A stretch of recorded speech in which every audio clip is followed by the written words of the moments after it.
السلام عليكم. اليوم الوصفه ديال الرز اللي وعدتكم بها البارح اللي رافقتها مع العناك ديال بيبي. في مقله ما كتلصقش، ضروري تكون ما كتلصقش. غندير الثومه اللي قطعتها دواور، جوج خيزويات محكوكين وجوج قرعات محكوك. وبالنسبه للتوابل كندير غير الملحه والسودانيه، وإلا كنتي ما كتبغيش الحار عوضيها بالابزار. كنشحرهم حتى كيطيحوا وكنضيف ليهم الرز اللي كنت سلقته من قبل. هذا الرز ملي سلقته طلق ليا نشا بزاف، شللته بالماء بارد مزيان، عادو درتو فوق من هاد الخلطه باش يجي مفرز ورديتو نشحرو. هذاك الشيء علاش قلت لكم خاص المقله ما تكونش كتلصق حتى كيتناغموا مزيان هاد المكونات. وفي الاخير كنضيف ليه المعدنوس اللي قطعته شويه غليظ وخاصو يبقى باين، كيعطيه واحد المنظر زوين وكيضيف ليه واحد النكهه مميزه.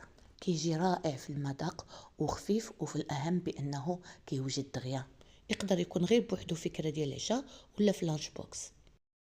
السلام عليكم.